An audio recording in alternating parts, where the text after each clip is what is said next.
All right guys, welcome back to the channel. Today I'm going to give you another treat. We're going to have another muscle car review, and I've posted this car many times on social media, and it's my friend Rick's 68 Dodge Coronet RT. So tell us about the car, Rick. Well, like Mike just said, it's 1968 Coronet RT, Okay. 440 HP. It is a real 4-speed Dana 60 car. One of Nice. 1900. Oh, really? Yep. They made 9,800 and some RTs in 68, but only 1,900 4-speed. 354 rear gear. Okay. It is not the original red color. This is actually Viper red. It is what I believe to be white original interior. The car is a bench seat car, but I've got the buckets in it. I like it better that way. It's got kind of more sporty too. Yeah, for sure. It works better for me that way. Since I don't have cup holders, I get to stuff all my stuff between the seats, you know? Yeah, right on. But the, man. Yeah, beautiful car. Yep. So you said Viper red? Viper red with the white stripe, and she pops out that way. Yeah, for sure. What I believe to be the best lights tail combo of all the Mopar B bodies, my opinion. I do like it for sure. Yes, it is. Man. Yes, it is. And of course, it's got the round marker lights. Yes. So you can always tell the 68s. Absolutely, right. It's got the 1-year dog dish hubcaps. Okay. For the came on the 68 RT, the Charger, and the Coronets. Gotcha. And I mean, we've cruised around a lot of times. I've known you for quite a while, and I mean, we've both changed our wheel combination. Oh, yeah. I don't even know, 3, 4, maybe five times, right? Yeah. Yeah. Black rims, body color rims, chrome rims, back and forth. Oh man. But yeah, they're like big Hot Wheel cars or something. Oh, you know heck what I yeah. mean? We're like Heck changing yeah. it around all Got to the time. change your shoes every once in a while, you know? For sure. So you said, 4-speed car originally? 4-speed car originally. Wow. She's an original Dana car, as far as I can tell. I mean, I did not get a fender tag. I did not get the body sheets with this. Okay. It is an RT. It's got the original VIN tags, all the numbers as far as the sequence numbers match all the way through the car. Yeah. So she is an original RT. But that kind of gave me freedom to build it the way I want to build it. I don't have to worry about the numbers matching stuff. I just build her the way I want it, and that suits me just fine. So you may not know all the little tiny details because you don't have the build sheet or the tag, right? No. Yeah. But I mean, it's got some nuances to it. I know it's got a period correct HP, 440 HP motor. We've checked all the casting numbers, so it is a true HP, which is right for the car. And the build dates on the 440 are kind of going around the time frame on when the car should have been built. Okay. So, and the engine is stamped for Lynch Road, which is where the car was built at. So who knows? Is it the right engine for the car? Don't know. Yeah, you know? Right. Stranger things have been known to happen. I know, so, but I think that, I mean, my car's a clone, but I think it suits you just fine, right? Because we both drive our cars all over the place, and we don't really care too much about that. It's great to have the numbers and everything, but it's one of those things that, you know, sits in the back of your head. Could it be? Yeah. You know, do I wake up at night? No. Right. I mean, am I ever going to give up the engine? Oh, heck no. Right. You know, I'm going to keep it. It's a mostly stock motor. It's 30 over. Okay. It's got the 6-pack car. It's got the 6-pack cam in it. You know, just mild tweaks to it, nothing big. I built it for reliability. I didn't do anything crazy, nothing like your motor. Yeah, it's getting kind of out of hand, really. But just something I can turn the key and it goes. Right. If I ever decide to build something crazy, I'm going to pull that thing out, put it in a bag, and find another motor to stuff in it. Yeah, there you go. You know, that motor's just going to stay with this car forever. So Now, I'm sure a lot of guys are going to ask and stuff about the red headlights and things. And I know we both did this at the same time, actually. And we really only did it to get people's reactions. And we did it to, we were doing Autorama and all those sorts of things. And then we're working on other stuff. So we just didn't even bother to change it back, you know. It's just kind of been one of those things that just stayed. Yeah. And it's just kind of become something that goes along with the cars. I don't think we could go back now because it kind of is part of the car now. Yeah. Well, it's funny because, you know, now I've had it like that for a little while, and I actually found my amber headlights in the basement. I'm like, I might throw those back on, like with the Hot Wheels thing, right? We're changing it up, and you never know how you feel, right? But so this car never would have had the lift-off hood. It wouldn't have had the lift-off hood. This is a lift-off hood for a 69.5. What I did was I actually had this hood modified. Okay. I changed it because normally this hood would have the drop down to match a 69 grill, which comes down. So I had this hood modified to match the 68 grill. Oh, really? So it actually looks like it fits this car. I did not know that. Because all of these lift-off hoods actually have a little tail down. So when I had to have the hood redone because it was starting to crack around here. So I had it cut so it actually follows the grill line, and so it looks like it belongs on the car. Interesting. All this time I did not know that. Yeah. Yeah. So if you go and see these hoods, 99.9% of them have that little tail that sticks down here in the middle. So gotcha. Wow. Dare to be different. Yeah, and I love the design. Yes. You know, I don't know if that's called scalloping or whatever, but you know, obviously the Charger has it and other cars have it, but it just one of those subtle things that make this car what it is. Yep. And one other little thing. Yeah. Everybody asks me, well, you shouldn't have the 6-pack hood, and I say, well, you really got to read the sticker. Yeah. Well, it's no different than, for sure, 6-pack, 444 barrel. Well, everybody keeps, I say, I'm not lying. I'm not lying. It's only a 444 barrel. It's not a 6 barrel. I like that. Yeah, that's good. So, but so I mean, it's going to take us, usually it takes 2 people to do the hood. It takes 2 people to do the hood. So we'll definitely get to that. We'll do that. Yeah. Great interior. I love how the white really does, it's just really nice with the red, man. Yeah. Well, and the other thing is Mopar really did nice was they always, with the white interior, they did the black carpeting and the black dash. So it's not overwhelming. It really has nice contrast. So that they did that really well. Yeah. Was it always a radio delete car, or you decided to just do that? Okay. I did that. Right on. So if you look at the fender, I made myself a little cap here and painted it. Yeah, so my wife was doing videos today, and she's like, you got to get rid of this antenna. I'm trying to do some videos. Well, maybe I'll get to that. I'll have to do that. Hit you up for the cap or something. Hit me up for the cap. Is that something that you made? Go to ACO. Oh, go to ACO? Okay. Well, there you go. Little chrome cap. I sanded it and painted it. So like, what do you got? 3-inch exhaust? Yeah, it's TTI exhaust all the way out. Okay. With the trying to remember who did the who did the cutouts, the electric cutouts on it. Okay. But it's like QuickTime or something, maybe? Yeah, I think it's QuickTime. QuickTime cutouts on it. And then is that a 275 tire? How big's your tire on there?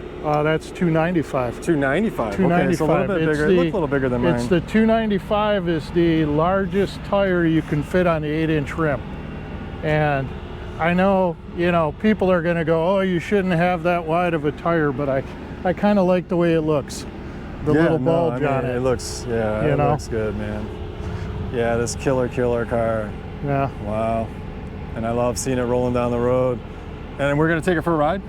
Yeah. Cool, that's awesome. Yeah. So let's show them the engine bay, so let's do that. So let's get this thing figured out here. I've never had to lift one of these off before. Oh. Let's do this. All right, so we lifted off the hood. It was much lighter than I thought it was going to be, so that's really cool. Yep. So 440, Yep. right? Like 30 over or something, pretty It's pretty 30 mild. over, very mild. Like I said, 6-pack cam. It's got the Edelbrock / Mopar wedge dual plane. Okay. It's got the Brawler carburetor. I finally switched over to the Edelbrock, finally listened to all you guys. Yeah. Got her working a heck of a lot better than she was. Wow. MSD ignition. Okay. Yep. Got the aluminum radiator. Here's one of those things how you can tell in 68 that it's really a 4-speed car. Okay. 22-inch radiator. Okay. So if in 68, if it has manual steering, manual brakes, it should be a 4-speed car With a 22-inch. with a 22-inch radiator, because it's either a big block or a small block or a 6-cylinder. Okay. It's one of those. If Yeah, it's a right. big block with a 22-inch radiator and an automatic transmission, somebody swapped it at some point. Interesting. I've actually gone to a couple of shows and found some Roadrunners that people went back and checked their numbers, and they called me and thanked me because they found out that they really had 4-speed cars. Wow. So, Yeah, it's always good to compare when you're at shows and things like that. oh yeah. Let's see, what do you got here? So you added the electric fan just in Added case. the like, electric pusher fan. now is this when you turn it on when you're in I traffic? turn it or on. is- I turn it on manually when it's in traffic. Okay. I've got the line lock on the front brakes. I've got the manual brakes, but I have the disc front brakes. Okay. So I've switched the master cylinder over. Yeah. Yeah, that line lock that has not been used yet for Right. that purpose. We So need to mine do either. that. Yeah. So I know we've talked about this quite a bit. So one of need these days we got to actually test our line locks and see. But we've been busy driving, doing other things and stuff, and we just haven't gotten to that video yet. But we'll get there, I'm sure. We're gonna get there. We're gonna get there. So that's cool. I mean, MSD, Pro Billet, distributor, and what's the reservoirs just for overflow, right? Overflow reservoir. Yeah. Man, clean. Had to put it out here because I ran the MSD up front. I didn't want to put any extra holes or anything through the firewall. I don't know why I didn't want to put it in the car. Yeah. I'm one of those things, I just didn't want all the extra stuff in the car. Yeah. So I know a lot of people actually told me the same thing, and I still put it out there. I don't know. I moved it up here to I actually roasted a couple of coils having them mounted up here. So Sure. I moved the coil over here. I put the MSD unit with the isolators over here. I still need to put my horns back on. Oh yeah, you better do that. Right on. I need to do that, Oh man. but Right on. Well, So let's go for a ride. yeah. Awesome. Okay, now we got to put the hood back on. I know.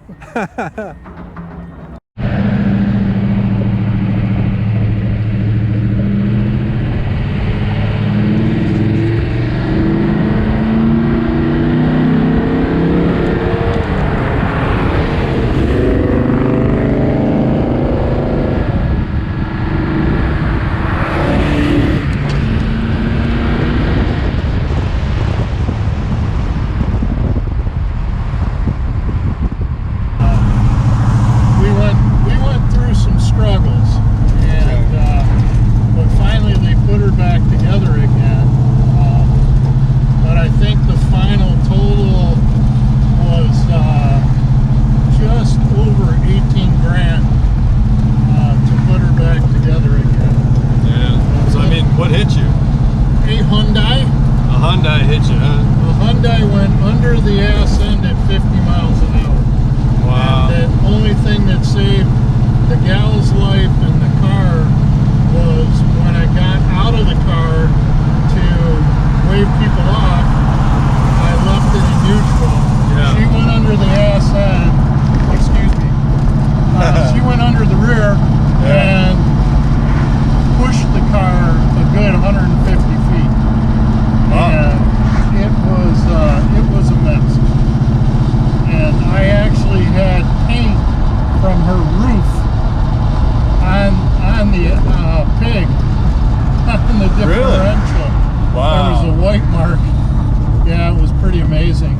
So I ran back Okay. to check on her, and she was still on the phone. No kidding. Saying to whoever she was talking to, I think I hit someone. Yeah, and I was like, you think? Yeah. So, But yeah. you didn't get hurt or anything? No, she didn't get hurt.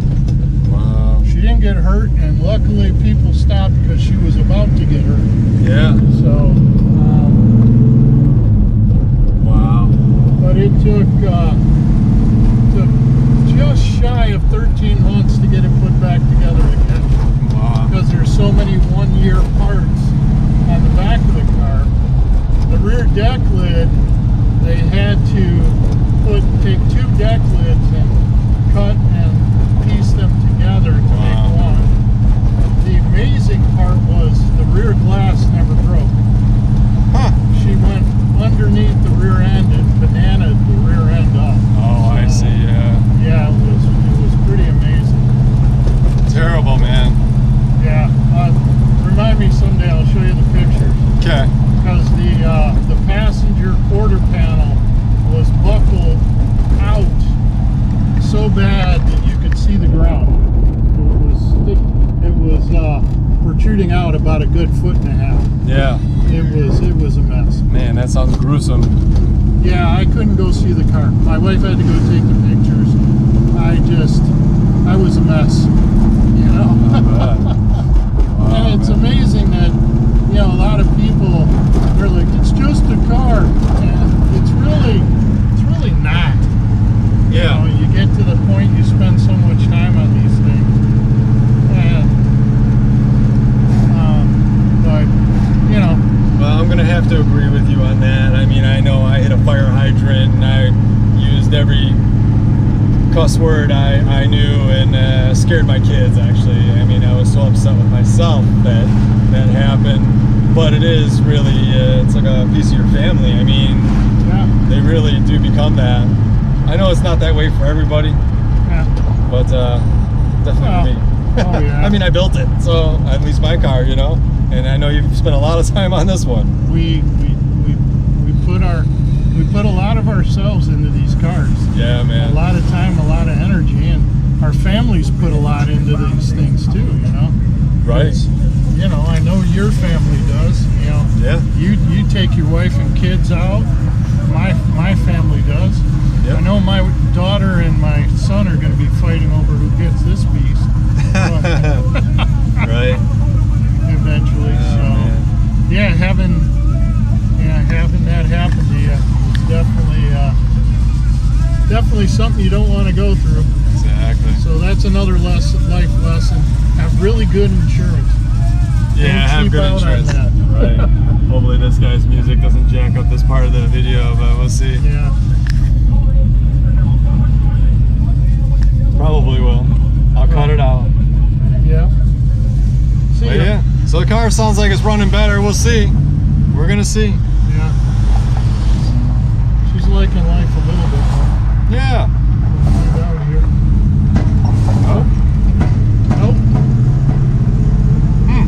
Pop, pop, pop. Yeah. Timing maybe. Huh?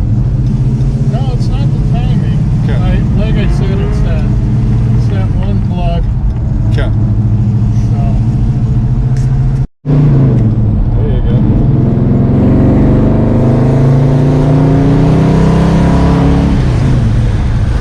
There we go. Sounding good? this doesn't like going slow. Yeah. Oh, there's another life lesson. Don't go slow.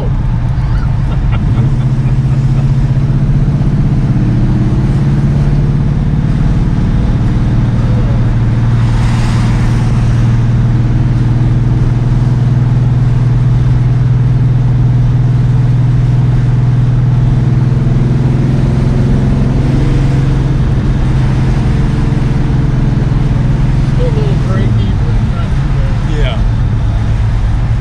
That's amazing how you can hear that stuff. You know, I'm going deaf, but I can still hear it. Don't tell my wife. Well, that's what can hear I was that about to stuff. say, you know, like you and I probably both have selective hearing and stuff, so. Yeah. Don't tell my wife I can hear that yeah, when it comes to vibrations, noises, ticks, and everything on your car, you get ultra sensitive to all that kind of stuff. I can't hear her call my name in the next room, but I can. Yeah, that's funny, hear man. Funny stuff.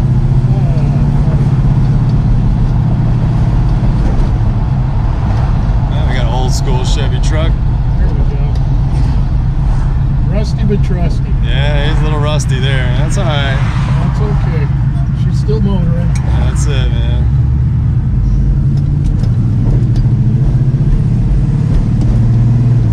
I think we'll let this guy through. Yeah. Well, it was definitely a good ride. I'm going to go back home and work on my car a little bit. But I really appreciate you taking me for a ride, man. Awesome. All right, thanks.